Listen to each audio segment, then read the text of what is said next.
Welcome to ILTV's Israel Daily. I'm Aaron Porras, and coming up in today's newscast, IDF soldier Barel Shmueli succumbs to his tragic wounds as the Hamas-run violence that killed him continues running rampant along the Gaza border. Meanwhile, the Israeli Health Ministry opens eligibility for COVID booster shots to everyone over 12 years old. And finally, a croc of a crisis. Military officials reporting a dangerous reptile sighting in the freshwater Sea of Galilee, which is a favorite for international tourism. For the second night in a row, Palestinians from Gaza rioting along the Israeli border, and the violence, including tire burning, arson, and hurling stones and explosives towards Israel, staged by the Hamas terror group. Hamas saying that the riots are intended to pressure Israel into easing the blockade around the Strip after restrictions were tightened following the war with Hamas in May. However, Israel's restrictions are set up to prevent Hamas from building up its military, while literally tons of aid are still flowing in through the crossings every day.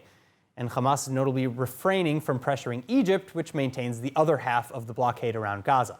The IDF then responding to the increased tensions with additional troop deployments, and they responded to the Palestinians rioting with tear gas, stun grenades, and at times live fire. The Hamas-run Gaza Health Ministry reporting 18 injuries. As for Israeli injuries, 21-year-old border police officer Barel Shmueli passing away Wednesday afternoon after lying in serious condition in Soroka Hospital in Beersheba. Shmueli was shot in the head at point-blank range a little over a week ago when Palestinian rioters rushed the border. His condition deteriorating Sunday, ending today with his death. Meantime, in related news, one of Hamas's victims actually defying all odds and is coming back to life. Yulia Zalotsky, who was critically injured during the recent conflict between Israel and Hamas in early May, now bucking her doctor's predictions and is set to be discharged. The 44-year-old single mother from Holon, Israel, was given just hours to live after a rocket fired by Hamas terrorists landed on a bus just feet away from where she was standing. Huge chunks of shrapnel sent careening in Zalotsky's direction. And it was just the second day out of 11 days of heavy conflict, with Hamas and other Palestinian terror groups indiscriminately launching over 4,000 rockets towards civilian communities in Israel.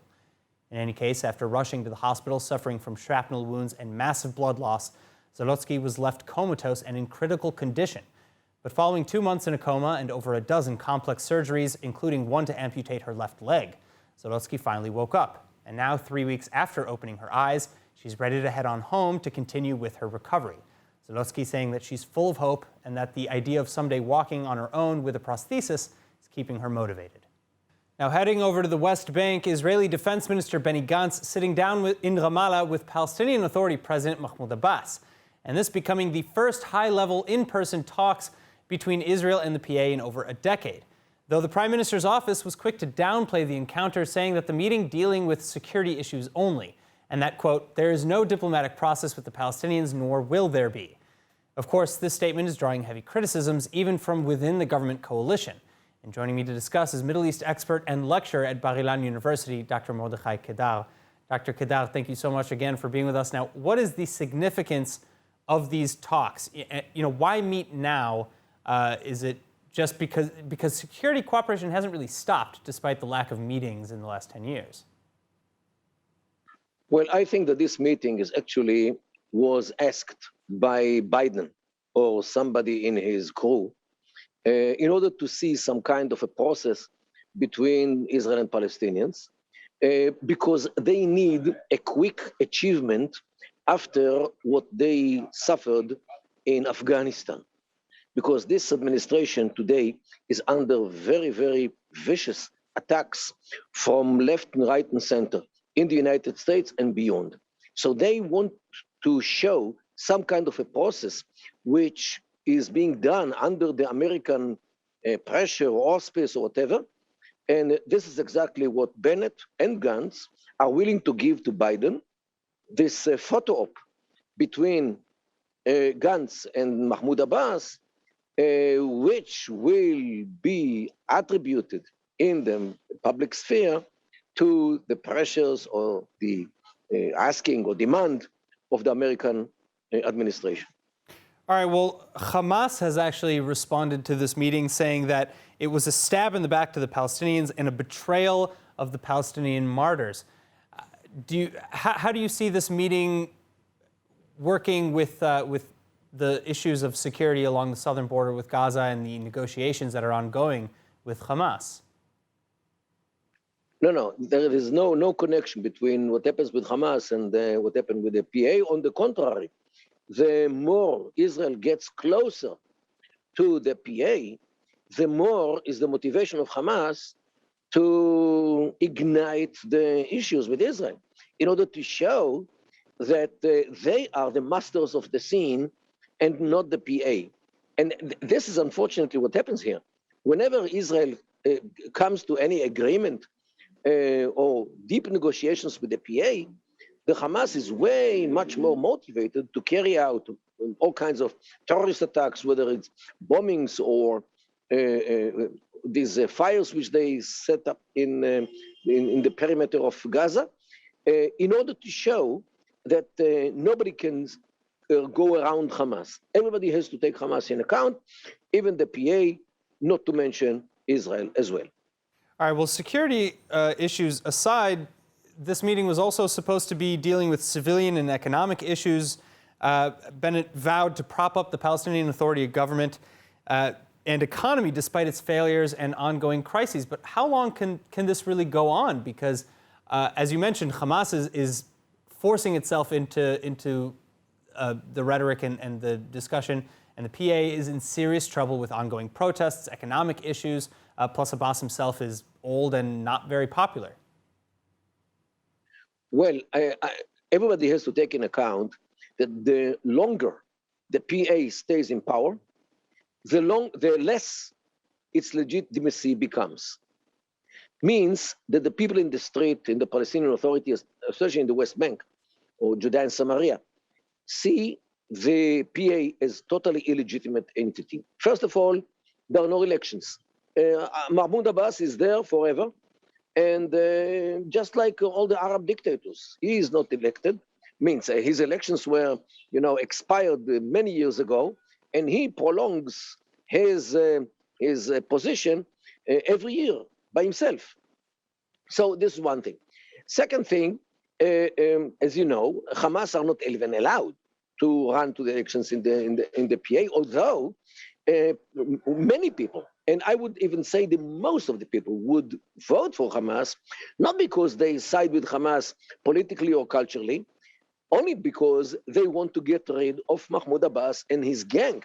Now, I have to remind you, 2 months ago, the gangs of the PA killed by beating a man in Hebron, Nizar Banat, who was criticizing the PA for its corruption. So they actually grabbed him out from his home and killed him by beating him. Yesterday, there was, or day before, there was a demonstration in the main piazza of Ramallah against those who carried out this killing. And they were, all those who protested against what happened to Nizar Banat were arrested.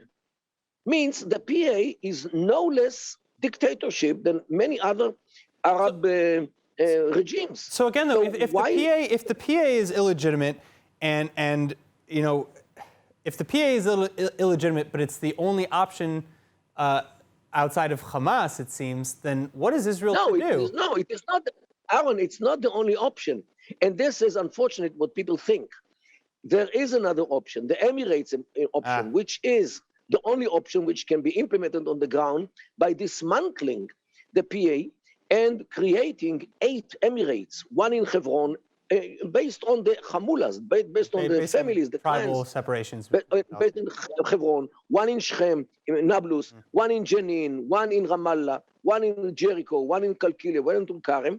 And this is the only thing. Look, the PA, what will happen to the PA one day after there is a Palestinian state is exactly what happened to the government of Afghanistan, because the government of Afghanistan was not legitimate, and the government of the PA is not legitimate, definitely equally illegitimate. And this is why, in order to make sure that the Palestinian Taliban, means Hamas, will never come to power, we have to dismantle the PA and create emirates based on the families, because the families will never let Hamas take over the place. All right, Dr. Kedar, thank you so much for joining us again today. No problem. In other news, Israeli Prime Minister Naftali Bennett now weighing whether or not to offer transport assistance to the United States in Afghanistan. The reported offer intended to help with the evacuation and resettlement of refugees and asylum seekers to third-party nations. To be clear, Israel would not be landing directly in Afghanistan, nor is Israel offering to absorb Afghani refugees who are fleeing from the Taliban. In fact, if the plan were okayed, sources say refugees would not even step foot on Israeli soil. But Israel is considering helping in the airlifting process of moving refugees from U.S. military bases in Qatar and Kuwait to a third country for permanent resettlement. And according to anonymous sources, the idea was reportedly initiated as a possible gesture of goodwill from the new Israeli government towards the Biden administration. Still, the idea is not yet set in stone, with one source telling the Times of Israel that, quote, the proposal is still in flux. And a spokesman from the Prime Minister's office even denying that the proposal was even considered at all. That said, if Israel does agree, it wouldn't be the first time Jerusalem helped in such a crisis. But whatever the case, officials had better decide fast. Hundreds of Americans and thousands of Afghans are still stuck in the country, with the deadline for evacuation just 24 hours away. And Islamist groups like the Taliban and ISIS are rapidly increasing their violent terror. The most recent attacks including suicide bombings and rockets targeting U.S. troops and Kabul airport. First of all, on behalf of the Israeli people, I want to extend our condolences and deep sadness for the loss of American lives in Kabul.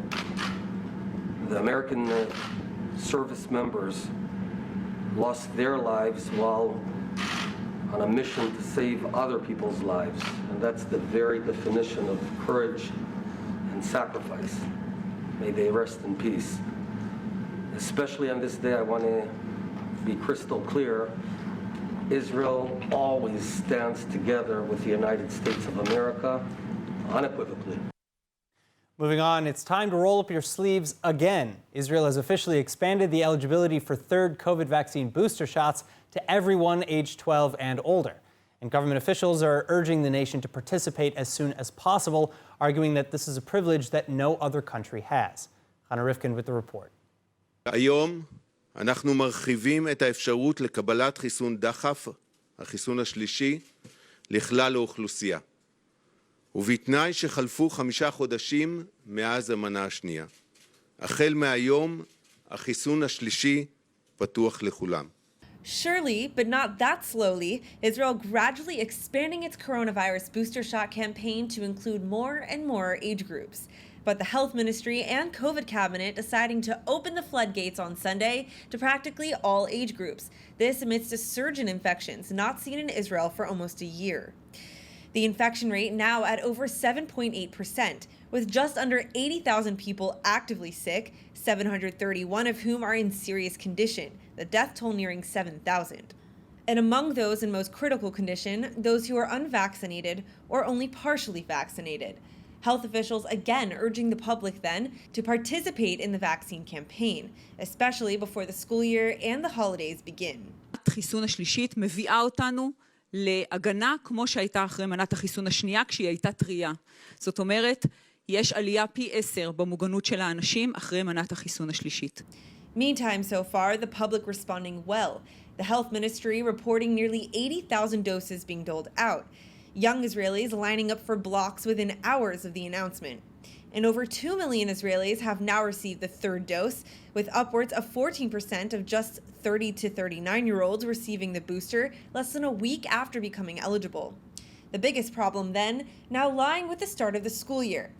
Several initiatives intended to help open classrooms on time, meeting with legal and logistical shortcomings, and the chair of the Knesset Education, Culture and Sports Committee, Sharon Haskel, calling it a, quote, serious malfunction.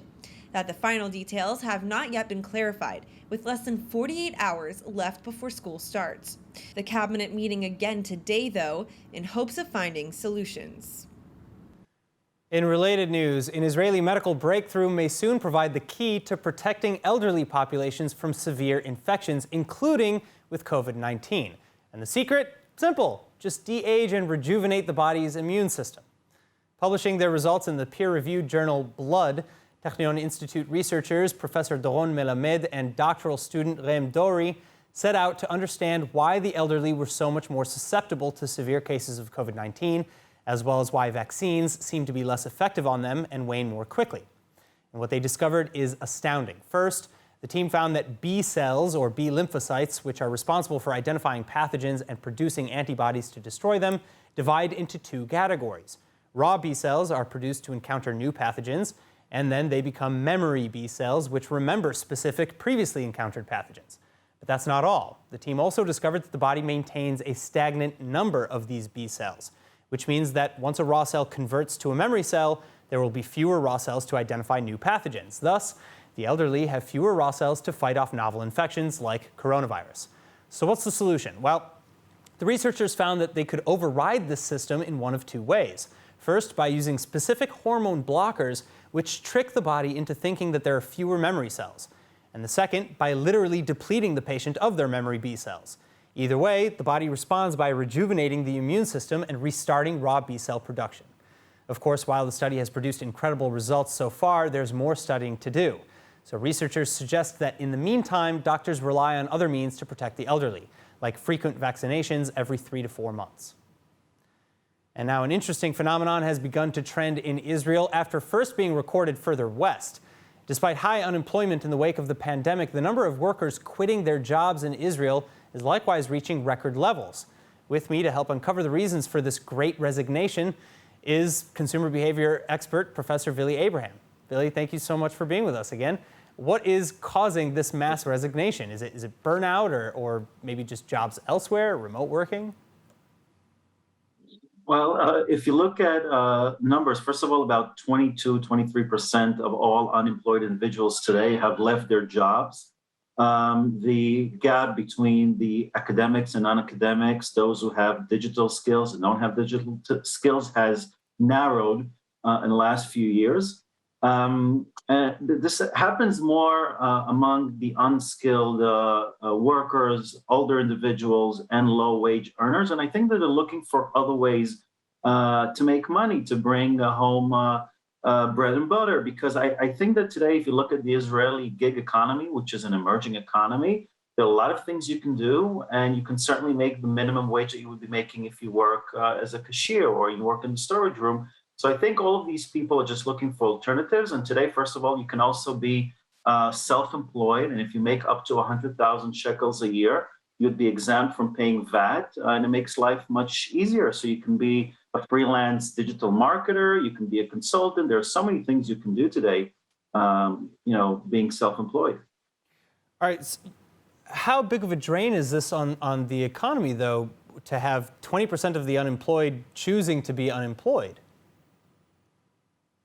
Well, they're choosing to be unemployed, but I think that eventually they'll be finding jobs. On the other hand, if you look at what the government is doing to try to lure in people into the high-tech sector, which is suffering from a great shortage. Before COVID-19, there were 15,000 openings in the Israeli high-tech industry, and today it's about 13,500. So we're talking about a 30% drop, but still a serious shortage, and that's what the government has already allocated $500 million for the next 5 years to help integrate people from the Arab sector into the high-tech industry. And now it's taking more steps to lure in other individuals. We're talking about people who are academics and non-academics, people who are from the Arab sector, women, individuals from the Orthodox Jewish community. So it's taking major steps in order to help people integrate into the high-tech, which is actually something that it's the engine that is pushing the Israeli economy forward, because we don't have any resources in the country, and the only resource is the human resource. And working in the high-tech industry is something that can bring you forward as far as economic prosperity for yourself and for the general economy. All right, so bouncing back to something that you said earlier about the workforce maybe just holding out a little bit for a better opportunity. The younger generation is said to care a little bit more about what they do and not just how much they make. But what's the cutoff at which point that maybe switches to being a false statement? And will this trend help the economy or damage it? Are there increased creativity and pursuit of passions, or maybe just laziness and people wanting to take a short break. Well, if you look at Israel, unfortunately, we're one of the least productive economies in the world. And I think that if people will be pursuing their dreams, do things that they really like, I think this will only increase productivity and will only boost the economy. Regarding the younger generation, if we're talking about millennials, if you're talking about the Z generation, yes, they will not work in any company. They will only work in companies that fit their worldviews, their values. And they will not compromise. And I think that today, because of so many opportunities, even if just to work as a freelancer, they just wait and, to pursue an opportunity that comes up and fits their goals. Is this sort of trend of people waiting for, the best opportunity to come around or something that inspires them most? I think of economies evolving based on consumer behaviors and consumer demands, but it sounds like Israel's economy might actually shift based on employment and employee demands. Is that accurate? Is that something that we could see happening? No, I don't think so. Look, the gig economy is something that is prevalent in all the Western world. There are a lot of people who are self-employed. I don't think this is something that we should be concerned about. I think most people still want to work in a place and get their paycheck every month and have a guaranteed salary. And if they can do something on the side, then it's always welcome. But we're talking about younger generations who I think eventually will be working in a place, in a high-tech company or in a very serious company, but still, as opposed to previous generations, if we look at our parents who worked in one place for a lifetime, this is not something that happens today. People or young millennials, they jump from one position to another, and usually the next place that they find either brings them up the hierarchy or increases their potential or salary. So they're not likely to remain in one place for 20 or 30 years like their parents. All right, Billy Abraham, thank you again so much for being with us. It was a pleasure. Now for our final story, with all of the different dangerous dramas plaguing the Middle East, this one takes the cake for the most unique. Crocodiles are taking over. The Israeli military telling nature and parks officials that it spotted a crocodile near the Sea of Galilee, or the Kinneret, in northern Israel on Sunday. And this is just scraping the surface of the issue. This reptile is not confirmed, but is suspected of being one of over 700 crocs that Israeli businessman Gadi Biton owns and houses in the Jordan Valley area. At one point, Biton had hopes of selling them for their skins. However, a law passed in 2012 defines crocodiles as protected animals in Israel, thus banning raising the animal for sale as meat or merchandise. So the crocodiles have instead become a burden for the owner and, more importantly, for Israel and for the whole region, because no one knows what to do with them, and sooner or later, they're expected to break free. In fact, the threat of the crocodiles escaping and reaching the Jordan River is a constant concern. Should they get loose and reproduce, they could very well spark an international incident with far-reaching consequences to the ecosystem. And Biton has had issues with his crocs escaping from the farm in the past. Now let's take a look at the weather forecast with Hannah Rifkin. Well, clouds are passing through the region officially, though some parts of the country are still expected to be clear and sunny. Now, just like yesterday's forecast, tonight's lows will be between 19 to 27 degrees Celsius, and then tomorrow's highs can get up to between 28 to 39 degrees Celsius, depending on the area. Now back to the studio with Aaron. And now before we go, let's take a look at what's going viral in Israel.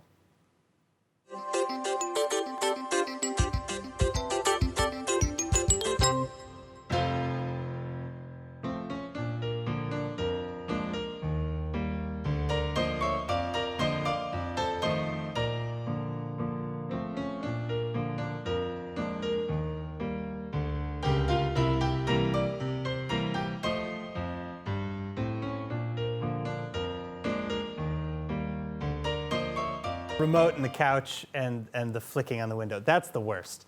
All right, that's it for today's news. Today's exchange rate is 3.22 shekels to the American dollar and 2.56 shekels to the Canadian dollar. And finally, for the latest updates and news from ILTV, please like ILTV on Facebook, follow us on Instagram, and subscribe to our YouTube channel as well as to our newsletter at iltv.tv. I'm Aaron Porras.